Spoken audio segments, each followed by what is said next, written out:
yang dimiliki oleh orang-orang kaya, tetapi mereka menikmati kemewahan dengan memakan subsidi rakyat. Selamat di datang biosolar. kembali di David Santosa Channel.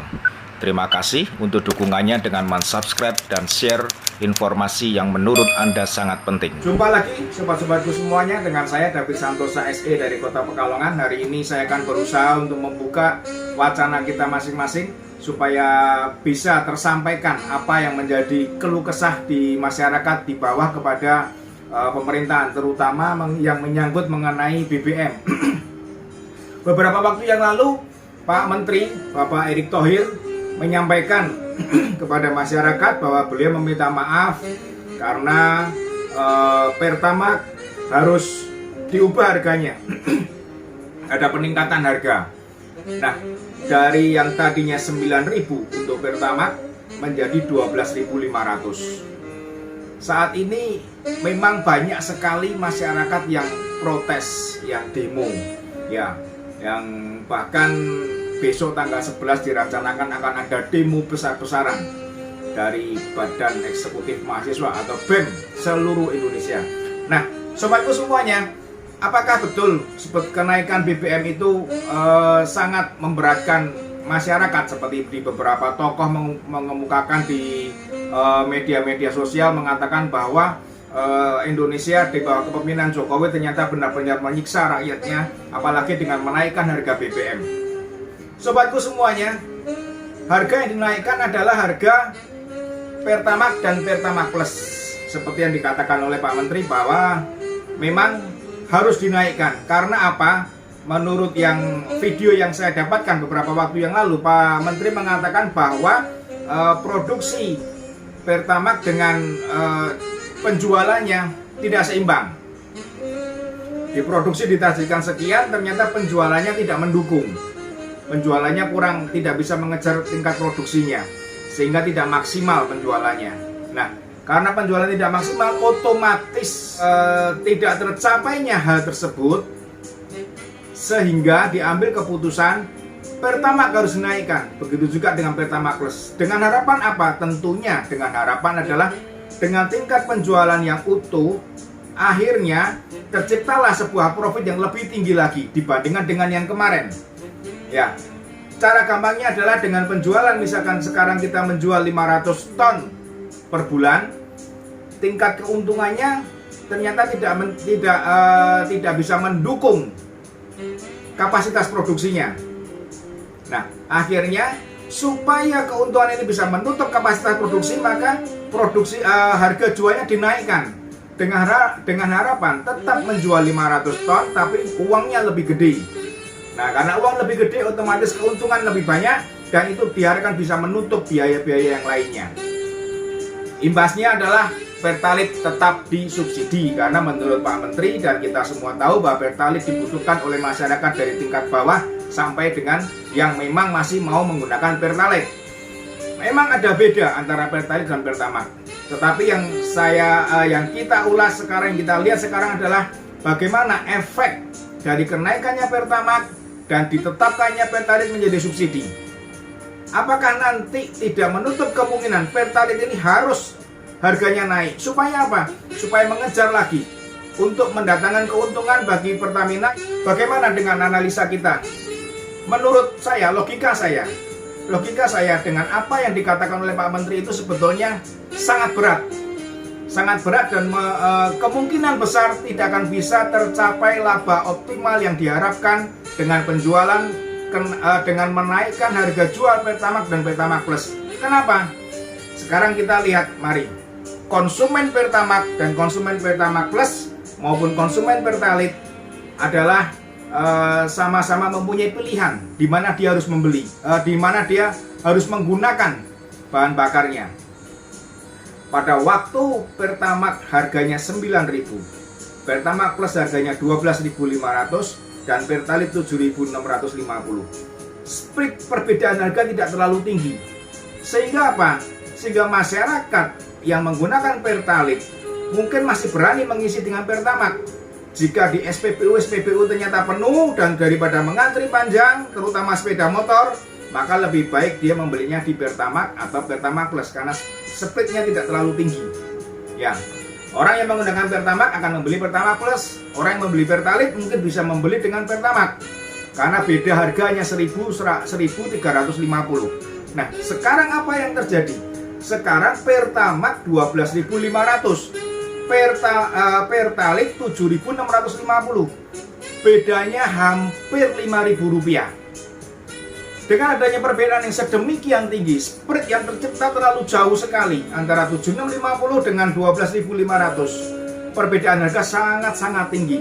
Nah, Pak Menteri, Pak Ahok, Komisaris Utama dari Pertamina, apakah Anda tidak terpikirkan bahwa konsumen yang dari tadinya menggunakan Pertamax dengan kenaikan dari 9.000 menjadi 12.500, sedangkan Pertalite masih bertahan di 7.650. Apakah tidak terpikirkan kemungkinan pengguna Pertamax ini akan turun ke bawah menggunakan Pertalite?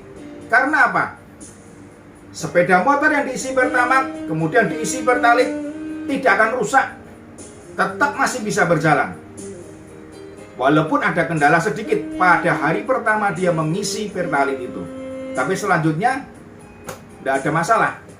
Nah, pada saat itu, apa yang Anda harapkan agar penjualan Pertamax itu bisa mendukung laba optimal dari Pertamina? Akhirnya justru akan terjadi loss profit di situ. Karena apa? Karena mereka akan beramai-ramai turun menggunakan Pertalite seperti yang sudah terjadi pada akhir-akhir ini. Di hampir semua SPBU Pertalite semuanya mengantri. Nah, Pak Menteri, dengan kenaikan seperti itu, dengan jurus mencari laba seperti itu, apakah Bapak tidak sadar?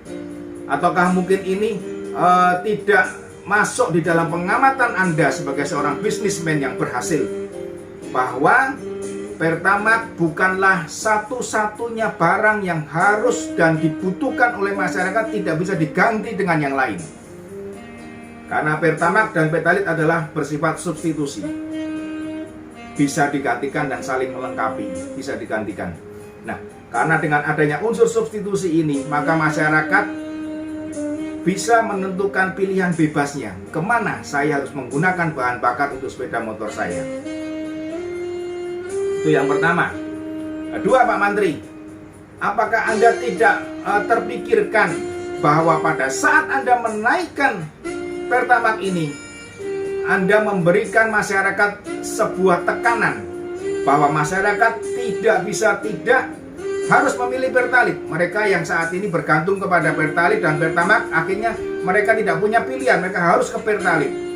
Pada saat mereka tidak punya pilihan, pada saat itu jugalah loss profit untuk Pertamina akan hilang, karena Pertamax dan Pertamax Plus tetap tidak akan bisa mendukung laba optimal dari Pertamina, karena konsumennya sebagian akan hilang dan akan diambil oleh Pertalite. Pak Menteri, Anda mengatakan bahwa mohon maaf pengguna Pertamax, terpaksa kami menaikkan harganya dan Pertalite tetap disubsidi. Saya mau tanya satu hal, Pak Menteri, sampai kapan subsidi untuk Pertalite itu berlangsung? Apakah tidak menutup kemungkinan pada waktunya nanti Pertalite akan Anda naikkan juga untuk mengejar selisih harga antara Pertalite dan Pertamax? Karena apa?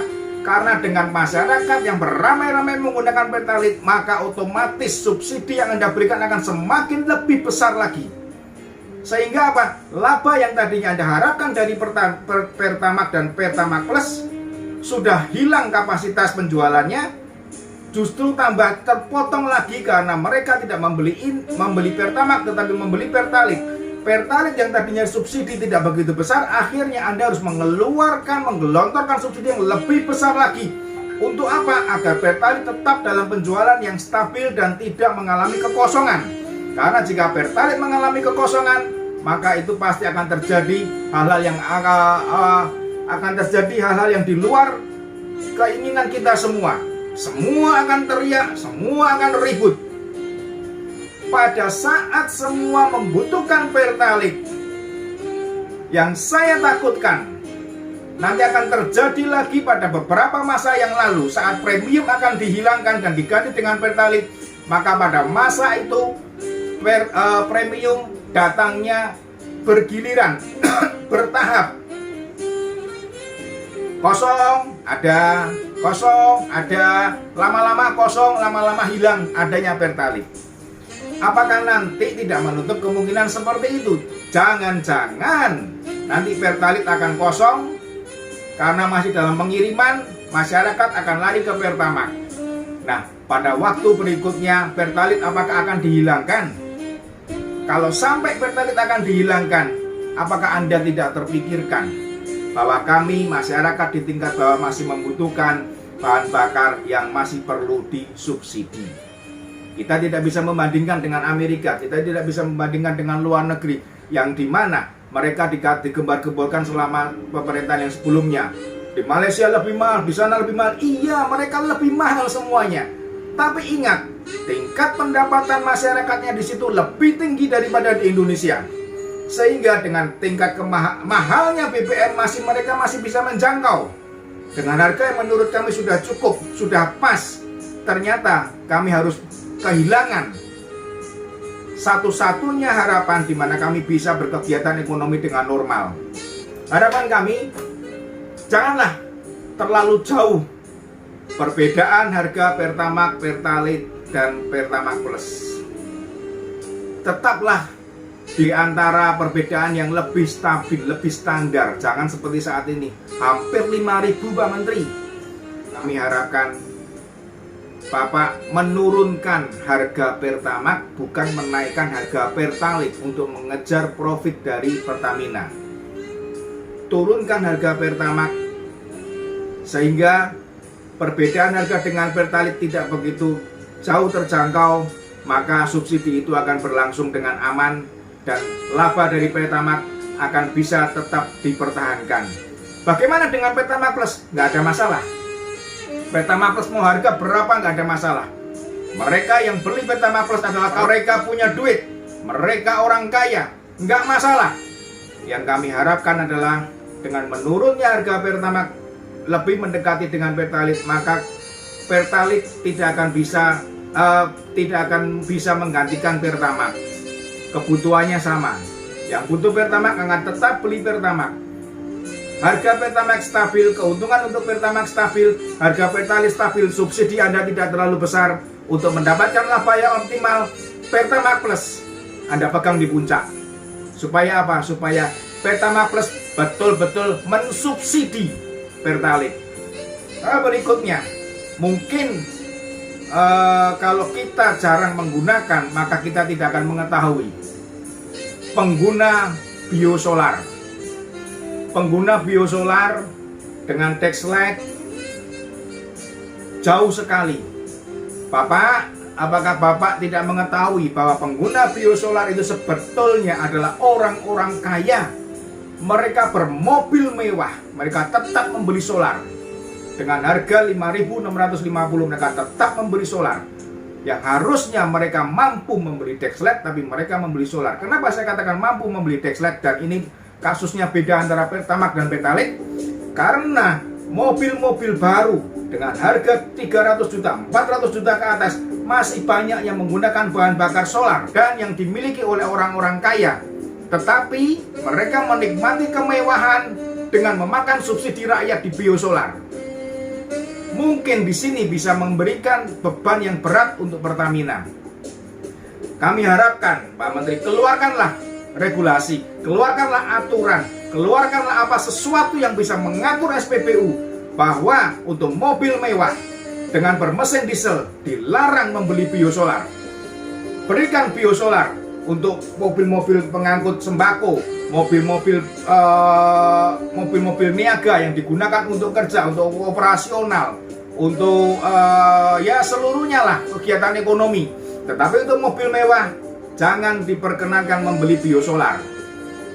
Beri peraturan, ketegasan seperti Anda memberikan penegasan kepada semua SPBU bahwa toilet harus gratis. Seperti itu yang kami harapkan. Kami mohon Bapak bisa memberikan perhatian dan biarlah ini menjadi suara dari masyarakat dan kepada para mahasiswa yang tergabung di dalam BEM secara nasional yang dimana dikatakan besok hari Senin akan demo. Coba pikirkan baik-baik. Kemanakah sepeda motor Anda menggunakan bahan bakar itu? Pertamax ataukah Pertalite? Jangan-jangan Anda konsumen Pertamax, yang mestinya Anda tidak akan terpengaruh dengan beban itu, karena Anda mempunyai dana yang lebih dibandingkan kami-kami yang menggunakan Pertalite. Untuk apa Anda demo? Ini sudah bukan zamannya lagi demo. Ini sudah bukan lagi zamannya people power seperti kemarin. Momennya sudah habis. Saat ini saatnya Anda semua harus kembali ke kampus. Tuntut ilmu yang benar, tuntut ilmu yang tinggi. Maka setelah Anda lulus, itulah yang negara butuhkan. Otak Anda, kelakuan Anda, karakter Anda sebagai orang yang terdidik, akhlak Anda sebagai orang yang beragama. Mari majukan bangsa ini, majukan negara ini dengan apa yang Anda miliki, pengetahuan yang Anda miliki. Kembangkan itu. Sehingga apa? Sehingga semuanya akan berjalan dan negara ini akan maju. Bukan dengan demo. Anda semua masih mahasiswa, belum tahu bagaimana caranya beli bensin, bagaimana caranya beli BBM, bagaimana caranya menggunakan BBM supaya bisa menghasilkan uang. Anda belum berpikir ke sana, tapi Anda demo untuk bensin, untuk BBM. Apa nggak salah? Jangan sampai kemurnian kalian, kemurnian ketulusan kalian di dalam menjaga negara ini, di dalam yang kalian katakan untuk ikut mengontrol pemerintah yang melakukan kebijakan-kebijakan yang memberatkan masyarakat. Jangan sampai hal itu dikotori oleh orang-orang yang tidak bertanggung jawab. Lihat, sudah beredar gambar, sudah beredar video mengenai demo-demo mahasiswa. Semuanya ada api, semuanya ada kerusuhan. Yang Anda tahu bahwa semuanya itu adalah hoax, semua itu adalah palsu, dan semua itu memang sengaja digemborkan, sengaja diberitakan. Hati-hati, Anda bisa dijebak di sini. Anda akan dikorbankan nanti pada hari itu juga. Kembali ke kampus, tidak perlu demo. Tuangkan kalian aspirasi kalian dengan mengirim perwakilan, langsung temui menteri, langsung temui presiden, langsung temui yang berkepentingan. Perwakilan, tidak perlu rame-rame, tidak perlu banyak orang. Cukup satu kampus, 1, 2 orang atau 3 orang perwakilan, datangin mereka. Maksimallah 10 orang, datangi ke kementerian, datangi ke istana, bicarakan baik-baik, sampaikan aspirasi kalian, bahwa kalian mempunyai kerinduan seperti ini, kalian akan seperti ini. Di situ kalian pasti akan diterima dengan baik, akan diberikan pencerahan, akan diberikan pengertian-pengertian. Kenapa pemerintah melakukan kebijakan ini, kenapa melakukan kebijakan ini, kenapa harus begini, kenapa harus begini. Sehingga Anda akan jelas semuanya. Bukan dengan demo. Apakah dengan demo itu bisa mendatangkan hasil apa yang Anda inginkan kemudian tercapai? Nonsen. Demo hanya ribut, nggak ada gunanya. Dengan Anda demo, Anda menghalangi lalu lintas. Dengan Anda menghalangi lalu lintas, Anda menghalangi kegiatan ekonomi. Dengan menghalangi kegiatan ekonomi, Anda menghalangi pendapatan masyarakat di sekitar tempat itu yang melakukan kegiatan ekonomi. Dan Anda tidak berdosa jika ternyata itu adalah orang tua Anda yang harusnya mendapat gaji, yang harusnya mendapat uang sebagai buruh harian. Tetapi karena ada demo, dia tidak bisa berangkat kerja, dan akhirnya pada hari itu juga dia tidak bisa memberikan penghasilan ke rumah. Yang artinya apa? Anda sendiri yang dirugikan. Camkan kata-kata saya itu. Sampai di sini jumpa kita, dan akan bertemu di lain kesempatan. Salam NKRI, Pancasila sudah final.